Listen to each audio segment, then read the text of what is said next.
Hello, in this video I'm gonna show you how to install Firefox Browser on your Xiaomi 12X. So in order to do that, we'll need to open our Google Play Store and start searching for an app. Now write Firefox space browser and press on the search button. Now select this app and press on the install.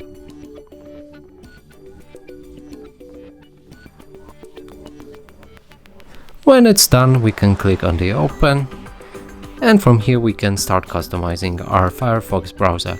We can change our theme from light to dark or automatic. Let me pick the dark mode. You can pick the toolbar placement from bottom or top. Mine will be on the bottom. You can change always on privacy settings from standard default to the strict one.